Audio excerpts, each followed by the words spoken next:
Bom dia. Hoje são 13 de setembro, estamos exatamente às 8 horas e 58 minutos aqui no meu reloginho, né? Pode ser que em alguns relógios já seja 9 horas, tá? Hoje a gente vai iniciando aqui os nossos trabalhos, nossa reflexão. Vamos trabalhar hoje em cima do Evangelho segundo o Espiritismo, capítulo 9, item 9, né? O capítulo 9 é aquele que diz respeito às bem-aventuranças, né? Bem-aventurados os pacíficos, porque eles herdarão a terra, né? Porque deles será o reino dos céus. E aí a gente vai ler hoje, vai refletir rapidamente sobre o item 9, que é a cólera. Já que ele fala sobre o pacífico, então nas instruções dos espíritos vai aparecer o item a cólera para a gente fazer essa análise hoje. Antes, porém, contudo, todavia, vamos aqui ao nosso texto de Lorival Lopes, tá? 13 de setembro é o 257º dia do ano. Amar a Deus da boca para fora, certamente quem o faz, um dia será também levado a amar a Deus da boca para dentro. Deus quer ser amado da boca para dentro, para que dentro de nós reine a paz, a compreensão, a esperança, a aceitação. Não se deixe vencer pela tentação de fazer Deus a sua imagem e semelhança. Antes procure fazer-se à imagem e semelhança dele e ponha para fora o bom que tem por dentro. Não é possível enganar a Deus. Quem quer enganar a Deus, nada mais faz do que enganar-se a si mesmo. Ó, show nesse texto, beleza. A gente manda de falar sobre Deus, sobre aquilo que ele precisa, só da boca para fora. Esquece de fazê-lo da boca para dentro, tá certo? É isso aí. Hoje o texto hoje está bem interessante, né? Como sempre, né? Paz todo dia, Lorival Lopes, um bom dia, um bom domingo a todos, tá ok? E aí, gente, a gente vai... Bom dia, Cleitão. Beleza, Cleito. A gente vai começar hoje a falar sobre o nosso evangelho, a gente vai começar digamos assim, pelo inverso, né? Antes de a gente ler o evangelho, a gente vai falar um pouco sobre o que, quais são porque a cólera é um dos 7 pecados capitais, né? E quais são os outros? Nós temos vários pecados capitais, né? Até coloquei aqui na minha pesca para não esquecer, né? Nós temos o orgulho. Esse orgulho talvez seja o pai, né? O pai de todos os... Obrigado, Cleiton. Talvez seja o pai de todos os outros pecados, né? Porque talvez seja aquele que nós trazemos mais enraigado, né? Precisamos extirpá-lo, mas às vezes não é tão fácil fazê-lo, né? E é difícil. A gente precisa de algumas encarnações. Quando a gente vê pessoas muito humildes, né? A gente, nossa, a pessoa não tem orgulho, a pessoa humilde, a pessoa que... Um exemplo que eu sempre dou aqui, já que estamos falando de espiritismo, é o caso de Chico Xavier. Bom dia, Niédia. É o caso de Chico Xavier, né? Humildade. O cara desse humilde, sim, mas quantas encarnações ele levou para poder chegar até lá, né? E o Cleiton está lembrando aqui que outro grande pecado capital é a preguiça, né? A preguiça, exatamente, Cleiton. Nós temos aqui o orgulho, temos aqui a preguiça e temos ali a avareza, né? A avareza, que é um dos outros grandes pecados. Talvez, para mim, um dos pecados mais terríveis, né? Depois do orgulho é a avareza, porque a avareza ela impede você de buscar a salvação através da caridade, né? Que seria o inverso da avareza é a caridade. O Cleiton cita ainda a gula que é indivíduo que come exageradamente, né? Que vive para comer e não come para viver, né? E temos ainda a luxúria, que é talvez um dos pecados terríveis também, da carne, né? Nós nos fazemos carne, precisamos da carne, né? Do sexo.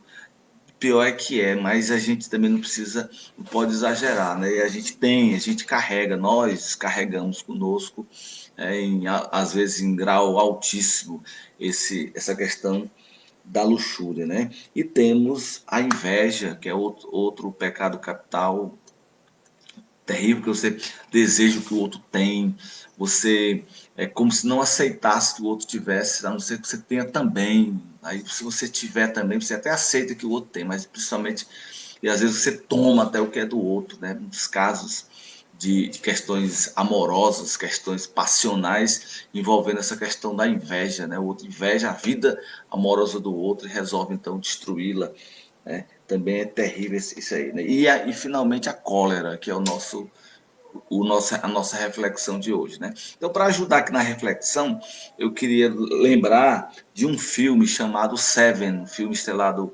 por Brad Pitt e Morgan Freeman, né? São dois atores belíssimos, maravilhosos, né? E que, bom dia, Fernanda, e que estão dentro desse contexto, né, da cólera. Os dois são detetives, né? O Somerset e o Miller, né, Mills, né, que é o personagem do Brad Pitt. Ambos são policiais. Só que o Somerset já está se aposentando, já está no momento final do seu trabalho. E o Mills, né, o, ao invés, o personagem de Brad Pitt, apesar de não ser novato, mas é muito impossível, é muito arrogante, né, daquela ânsia de resolver questões. E os dois envolvem-se, ambos parceiros se envolvem na busca de um serial killer que mata as pessoas pelo pecado que elas têm, né? Então, o primeiro indivíduo que eles encontram morto é o indivíduo guloso, né? Lá está escrito na parede a causa da morte, a gula, né? O rapaz é obrigado, ele é torturado a comer até explodir, até não ter mais vida. E assim, o serial killer, que a gente vai descobrir mais à frente, chama-se John Doe. Ele vai matando um a um, de acordo com o seu pecado. Por isso o nome do filme é Seven, sete em inglês, né? Ou seja, os sete pecados. E quando eles já desistem de procurar o serial killer, que é muito mais esperto que eles, né? Mais esperto do que toda a inteligência do FBI juntos, quando já estão prestes a desistir, o que é que acontece? O próprio John Doe se entrega. E aí a gente, né, o filme de David Fincher sempre leva o indivíduo a essa reflexão. Nossa, o que é que vai acontecer agora, né? Um dos filmes mais interessantes dele é aquele redes sociais, né? Que também leva o indivíduo, ele vai aos poucos, né, o David Fincher, o diretor, vai conduzindo o indivíduo a saber, a perceber o que é que vai acontecer no final. E aí quando o John Doe se entrega, a gente começa a perceber, nossa, agora o que é que vai acontecer? E aí ele se entrega e tudo, e diz que precisa revelar um grande segredo, e esse segredo vai chegar pelo correio no dia seguinte. E os três, então, os dois policiais e o bandido, né, o anti-herói, o criminoso, dirigem-se a um lugar ermo, de onde chega pelo correio uma caixa. O que há nessa caixa, né? Exatamente, a cabeça da mulher de Mills, esposa dele, que inclusive está grávida. E ele então desespera, desesperado, e é exatamente isso que o bandido quer. Ele quer consumar o último pecado, que é a cólera. Ele incentiva, ele instiga a cólera do Mills. E o Mills então não tem outra saída senão sucumbir ao seu maior pecado, que é a ira, que é a cólera. E ele então estoura os miolos do facínora, né, do serial killer. E claro, vai preso, ou seja, o indivíduo morre, o serial killer morre, mas consuma a sua vingança contra o último pecado, que é a cólera. Então, quando a gente fala em cólera, a gente está sempre, normalmente a gente lembra da gente mesmo, né? Porque qual de nós em determinado momento não explodiu, né? Por dar cá aquela palha. Essa semana mesmo eu vendo o presidente da República com pena, né? Se lamentando pelos 3.000 mortos do dia 11 de setembro de 2001 lá nos Estados Unidos, e em nenhum momento ele se lamentou dos mais de 120 mil mortos aqui no Brasil pelo coronavírus. Eu me indignei, fiz uma postagem no Facebook até meio. Mas é uma forma de se externar também a ira, mas ela precisa ser controlada. A cólera, ela precisa ser domada, caso contrário, a gente não vai fazer nada de bom. Tem um texto acho que é do Jack London, um escritor americano daqueles country, né, que escreve textos de cowboy, né, que ele diz o seguinte: o homem em fúria tem a força de 1000 bois, mas só realizará prodígios com serenidade. Olha só que lindo. O homem em fúria tem a força de 1000 bois, mas só realizará prodígios com serenidade. Olha que lindo que o Jack London nos coloca. Pelo menos eu acho que é dele esse texto. Se não for dele, é de alguém tão importante como ele. Bom dia, Bia. Então, é assim, esse texto é maravilhoso porque ele diz isso, que a gente precisa controlar. Certa vez eu ia entrando no supermercado e havia uma vaga, né? Já havia passado 5 minutos esperando uma vaga para colocar o carro e não tendo, eu esperei. Na hora que apareceu minha vaga, achei que eu sorria. Sorri, minha vaga. Passou um gaiato perto de mim, deu uma buzinada. Quando eu refreiei um pouco, ele passou e entrou na minha vaga. A vontade que eu tive foi de ir lá esmagá-lo, né? Que a fúria é exatamente nesse momento em que você se sente contrariado, você quer destruir. Mas eu cheguei em casa e escrevi um conto, uma crônica, aliás, chamado Fúria. Ficou muito legal, está aqui no nosso livro, O Homem que Semeava Amigos, né? Ficou muito legal essa crônica. E eu fiz a catarse, né? Escrevendo. Então, às vezes, a gente procura uma forma digamos assim, nos livrarmos desse momento crucial, que é o momento de ira, que é o momento de raiva, né? Mas é difícil, é complicado. Às vezes a gente não tem, às vezes nós não temos tempo, né? Quantas brigas de trânsito chegaram, levaram às desgraças terríveis, né? Assassinatos, exatamente por conta disso, né? Porque naquele momento não se contou de 1 até 10 para poder digamos, conter aquele sentimento terrível. Chico Xavier sempre lembrava, conte de 1 até 10, né? Conte de 1 até 10 para você poder se livrar do momento, porque o momento é que ele é complicado, o momento é que é terrível, né? E aí a gente contando de 1 até 10, pode ser que nós tenhamos tempo para fazer a catarse desse momento. Tá? Caso contrário, a gente não vai realizar a prodígio, como está lembrando aqui o Cleitão, né? Então, o homem em fúria tem a força de 1000 bois, mas só realizará prodígios com serenidade. Tem um outro filme também que eu queria lembrar aqui, chama-se Pagamento Final, um filme de Brian De Palma com o Al Pacino, né? Nesse filme conta a história linda, belíssima de Carlitos, né? Carlitos é um cara que envolveu-se com o crime e passou algum tempo preso. Quando ele sai, ele resolve mudar de vida. Resolve mudar de vida e ele compra um bar, né? Compra um estabelecimento para poder viver honestamente, né? E ele, inclusive, reencontra a sua amada, a sua paixão da sua vida, e os dois voltam às boas, e ele, inclusive, ela fica grávida, né? E eles resolvem então, bom dia, Francilene, eles resolvem então ir embora para um paraíso, uma ilha do Caribe, uma vida tranquila. Mas, entretanto, tem uma ação dele, uma única ação, em que ele está lá no estabelecimento dele e chega lá um cara novo na área do crime e chama para a mesa dele, quer pagar vinho para ele, o vinho mais caro, champanhe, e naquele momento ele se irrita. Ele se irrita e manda expulsar o cara. E manda dar uma surra no cara. Só esse momento do filme a gente já lembra, já começa a imaginar o que, é que vai acontecer a partir dali. E no final, quando ele. Um filme belíssimo, eu recomendo muito. Quem quiser assistir um filme grandioso hoje, assista. O Pagamento Final, procure que você vai encontrar aí nas redes sociais, aí talvez no YouTube, tá? Ou mesmo, com certeza na Netflix não há, né? É um filme sensacional. No momento que eles vão embora, já que ele consegue, através de trancos e barrancos, já entrando no trem, aparece aquele indivíduo a quem ele mandou surrar.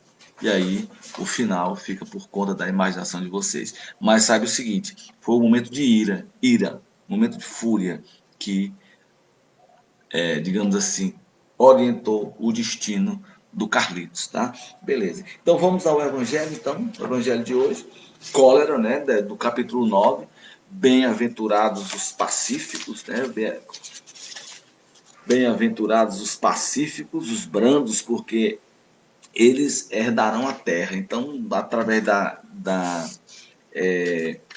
instrução dos Espíritos, nós estamos aqui a cólera no item 9. O orgulho leva a vos crer mais do que sois, a não poder sofrer uma comparação que possa vos rebaixar, a vos considerar, ao contrário, de tal modo acima de vossos irmãos. Seja como espírito, seja como posição social, seja mesmo como superioridade pessoal, que o menor paralelo vos irrita e vos fere, e o que ocorre então? Entregai-vos à cólera. Um dos pecados que leva a outro, né? O orgulho leva à cólera. Procurai a origem desses acessos de demência passageira que vos assemelham aos animais. Ou seja, a cólera leva o indivíduo a, a se rebaixar, né? Aos próprios animais, né? Seja procurai a origem desses acessos de demência passageira que vos assemelha aos animais, fazendo-vos perder o sangue frio e a razão. Procurai e encontrareis quase sempre por base no orgulho ferido. Não é orgulho ferido por uma contradição que vos faz rejeitar as observações justas, que vos faz repelir com cólera os mais sábios conselhos? As próprias impaciências que causam as contrariedades frequentemente pueris prendem-se à importância que se atribui à própria personalidade, diante da qual se crê que tudo deve se dobrar. Esse é o orgulho, né? O orgulho que leva exatamente à cólera. Em seu frenesi colérico, né? O homem colérico ataca tudo. A natureza bruta, os objetos inanimados, que quebra porque não lhe obedecem. Ah, se nesse momento pudesse se ver com sangue frio, teria medo de si ou se acharia ridículo. Que julgue por aí a impressão que deve produzir sobre os outros, quando não fosse senão por respeito a si mesmo. Deveria esforçar-se por vencer uma tendência que faz dele objeto de piedade. Lembra de uma pessoa que, quando se indignava com a esposa, né, o casamento com a família, quebrava os móveis, quebrava a televisão. Aí no dia seguinte tinha que comprar tudo de novo, né? Ou seja, a cólera fazia com ele o quê? Uma pessoa ridícula. Ridícula é aquela pessoa digna de riso, né? Então, se a pessoa pudesse se ver naquele momento, ela não está vendo, né? Quando ela se vê naquele momento, com certeza ela se veria de forma piedosa, né? Ou seja, digna de piedade, né? Apiedável, digamos assim, então, né? Lembro de uma matéria que eu vi no jornal há poucos dias, um avô de 60 anos espancou a neta, feriu a moça.